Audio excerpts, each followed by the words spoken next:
lagi bersama kita di channel PPHKI. Sore hari ini saya ada bersama dengan Ketua Umum PPHKI, Pak Frederick J. Pinakunari. Beliau adalah seorang lawyer yang juga anak Tuhan. Amin. Saya percaya kita sangat membutuhkan pencerahan. Nah, hari-hari ini kan Pak, kita banyak mendengar tentang COVID-19, bahkan sudah hampir setahun. Ya. Tapi begitu banyak orang yang masih kurang percaya. Bahkan kadang mereka berkata bahwa itu COVID itu hanya akal-akalan.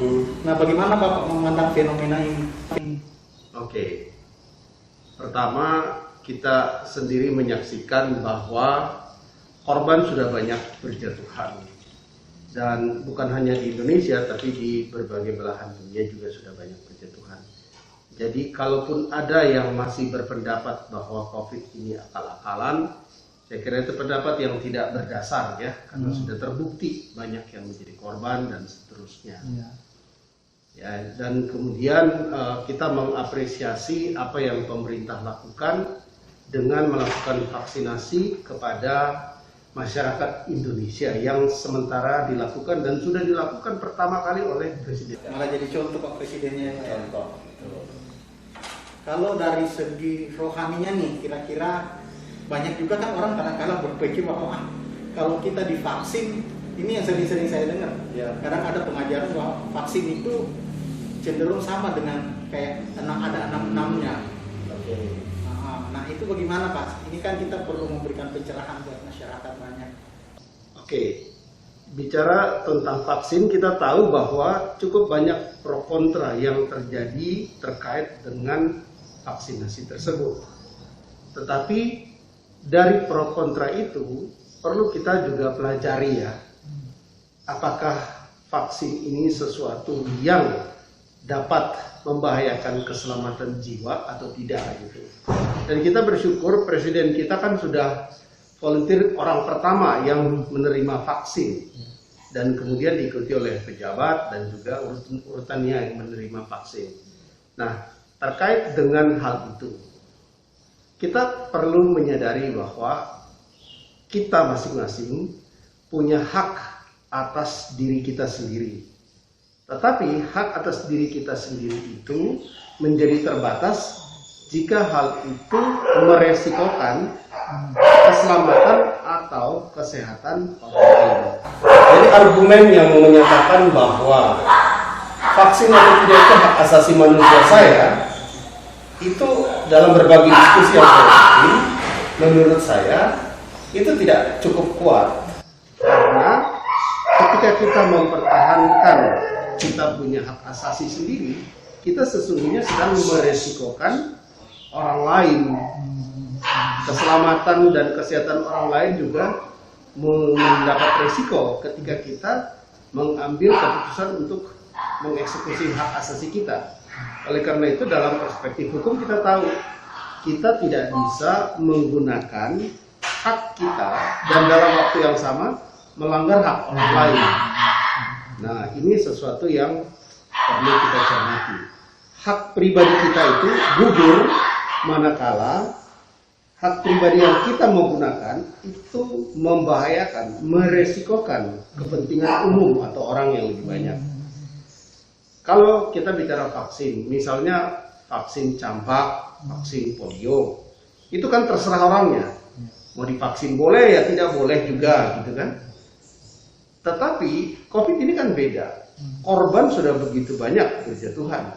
Di Indonesia sendiri yang resmi tercatat sudah 1 juta sekarang. Ini kita bicara di tanggal 28 Januari 2021 sudah 1 juta yang tercatat. Artinya menurut pendapat para pengamat bisa 2 juta, bisa 3 juta sebenarnya orang yang sudah terjangkit dengan COVID ini. Jadi kembali kepada masalah yang tadi, bahwa penggunaan hak pribadi itu tidak boleh meresikokan hak orang lain. Nah, oleh karena itu vaksin COVID berbeda dengan vaksin yang lain seperti cacar, polio dan lain-lain. Kalau itu betul hak asasi boleh digunakan, boleh tidak. Karena itu tidak merisikokan nyawa orang. Tapi kalau vaksin bicara tentang corona, itu ada meresikokannya orang kalau kita tidak melakukan vaksin tersebut. Nah, dalam perspektif Kristiani, karena kita berbicara dalam konteks keimanan juga, bukan hanya berdasarkan fakta yang ada. Kita tahu di kitab Roma 13 itu bicara tentang pemerintah yang harus kita taat. Karena tidak ada pemerintah yang tidak berasal dari Allah. Dan pemerintah itu ada untuk kebaikan masyarakat. Kita itu diatur oleh pemerintah. Di Roma 13 ayat 4 itu dikatakan, sebab tidak percuma pemerintah menyandang pedang untuk membalaskan murka Allah kepada orang-orang yang berbuat jahat. Jadi ada resiko dan konsekuensinya bagi orang yang berbuat jahat untuk ditindak oleh pemerintah sesuai dengan ketentuan hukum yang berlaku. Nah, kita tahu di Undang-Undang Kekarantinaan Kesehatan itu ada konsekuensi sanksi pidana bagi yang tidak melakukan atau mau divaksin. Cuman wordingnya adalah dapat dipidana. Dapat dipidana. Artinya pilihan, tidak harus tetapi dapat dipidana. Jadi kira-kira kita bagaimana caranya supaya kita bisa meyakinkan masyarakat kita ya? Karena yaitu di masyarakat banyak orang kan sampai kadang-kadang nggak percaya benar apa enggak sih. Nah, kita bagaimana kita yakinkan mereka nih bahwa benar COVID itu benar-benar ada, karena korban juga kan sudah ada ya. Nah, bagaimana supaya kita bisa yakinkan mereka dan mereka bisa terima vaksin ini? Oke. Ini bicara tentang belief system dari setiap orang. Karena memasukkan vaksin ke dalam tubuh itu kan sesuatu yang dalam tanda petik menakutkan juga buat sebagian orang. Nah, ini perlu edukasi terutama secara medikal buat kebanyakan orang untuk bisa mengerti pro kontra atau baik buruknya mengambil vaksin ini. Nah, pemerintah itu mentargetkan 181 juta orang yang divaksin supaya bisa terjadi kekebalan komunitas atau herd immunity itu 181 juta orang. Dan pemerintah mencanangkan selama 2021 ini tercapai target itu. Kalau tidak tercapai target, maka fungsi dan tujuan pemerintah melakukan vaksinasi tidak terjadi. Oleh karena ini dibutuhkan partisipasi dari mayoritas masyarakat kita yang 180 supaya kekebalan imunitas itu bisa terjadi. Karena kalau tidak terjadi kekebalan imunitas, maka target itu tidak tercapai, kekebalan imunitas tidak dapat. Nah, ini yang perlu kita edukasi kepada masyarakat. Karena setiap kita punya peranan untuk mensukseskan vaksinasi ini. Kalau banyak yang tidak percaya, kita sementara itu menyusahkan komunitas, orang banyak juga terkena resiko dari sikap itu. Nah, jadi edukasi untuk menyadarkan publik tentang pentingnya vaksin ini itu penting. Dan kita dari perspektif Kristiani, kita melihat bahwa pemerintah dalam hal ini adalah pemerintah yang sah, dipilih berdasarkan proses yang sesuai dengan peraturan perundang-undangan. Pejabat-pejabat pemerintah pun sudah memberikan contoh langsung melakukan vaksin. Jadi kalau menurut saya tidak ada alasan buat kita untuk menolak. Jadilah orang yang menurut pemerintah, karena pemerintah toh pejabatnya lakukan kok. Kecuali pemerintah ngomong terus pejabatnya tidak lakukan. Nah, presiden orang nomor satu aja lakukan, ya kalau presiden lakukan ya kita juga lah. Begitu. Nah, ini kan terkadang ada rasa takut ya Pak ya, khususnya di orang-orang percaya ya, karena ada begitu banyak pemberitaan yang mengatakan bahwa vaksin ini kan ada hubungannya dengan yang anak-anak tadi, antikris. Nah, bagaimana supaya kita bisa yakinkan nih orang-orang seperti ini? Karena dari segi agama pun kita kan seperti Bapak bilang tadi bahwa kita seharusnya tunduk kepada pemerintah karena pemerintah adalah Betul. bagian Allah.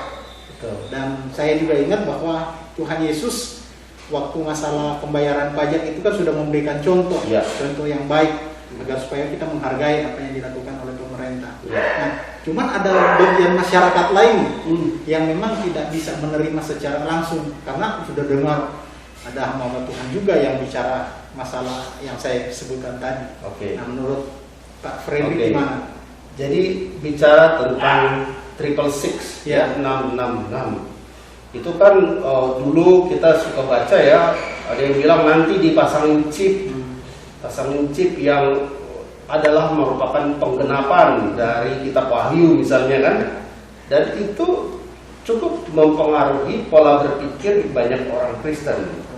Nah, oleh karena itu ketika vaksin ini dikaitkan dengan 666, menurut saya itu hal yang berbeda ya. Karena bicara tentang 666 itu intinya adalah mengandalkan kekuatan manusia. Antikristus berarti tidak percaya, menolak Kristus, yang namanya juga anti ya. Menolak Kristus, tidak percaya kepada Kristus. Kalau tidak percaya kepada Kristus berarti percaya kepada manusia, kekuatan diri sendiri. Kitab Yeremia 17 ayat 5 sampai 8 itu kan jelas. Terkutuklah orang yang mengandalkan manusia, dan seterusnya. Ayat 8, 7 dan 8, diberkatilah orang yang mengandalkan Tuhan.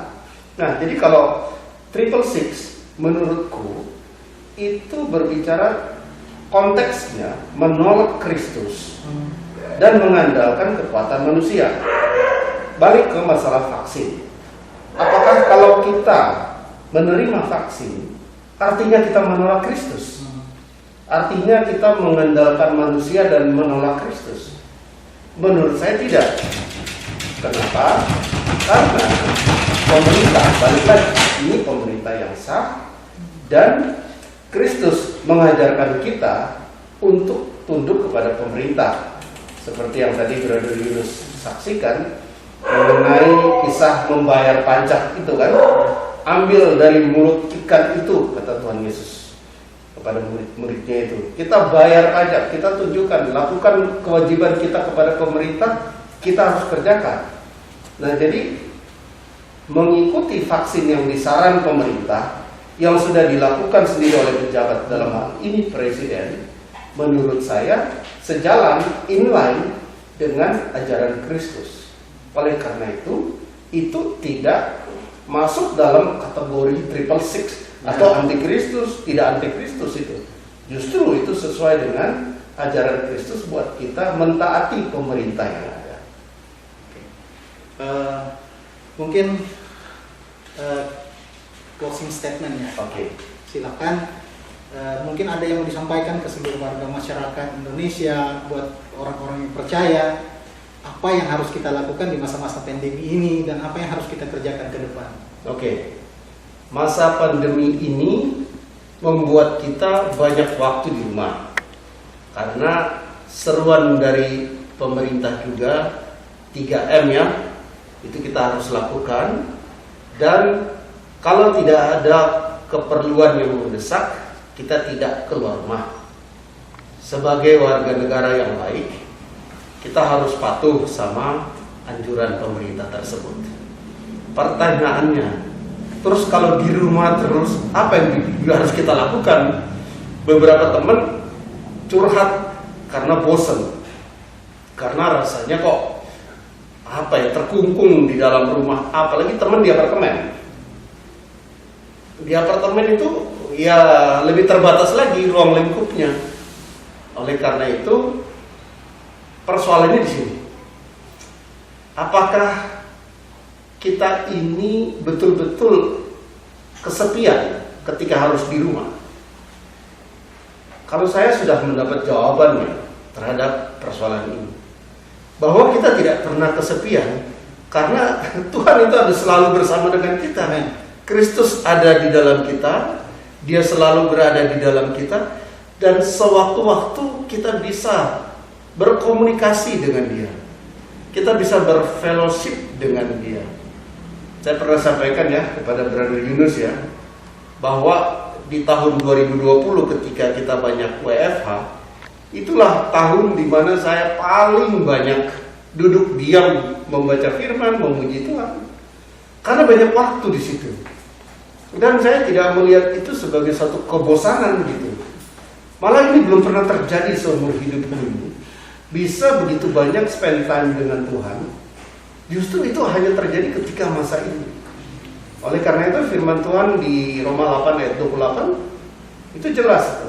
Segala sesuatu turut bekerja untuk mendatangkan kebaikan bagi orang yang mengasihi Tuhan, yaitu bagi mereka yang terpanggil sesuai dengan rencananya. Jadi apapun situasinya, COVID, kita tidak ingin ada COVID.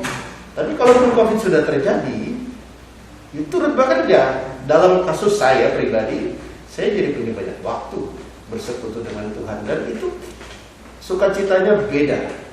Ada berkat sendiri, ada damai sejahtera sendiri, ada ketentraman sendiri yang tidak saya dapatkan sebelum ini. Nah, jadi saya menghimbau kita semua untuk mempergunakan waktu ini secara bijaksana. Jangan pernah berpikir bosan, karena ketika Anda spend time dengan firman Tuhan, memuji menyembah Tuhan, itu tidak, waktu itu berjalan cepat kok. Tidak capek kita menunggu waktu berlalu, tidak juga. Berjalan begitu saja dan ada sukacita di dalamnya, ada kekuatan. Haleluya. Jadi sahabatku, demikian waktu bersama kita dengan Pak Freddy Pinangunari sebagai Ketua Umum Perhimpunan Profesi Hukum Kristiani Indonesia. Sampai ketemu di acara selanjutnya. Tuhan memberkati.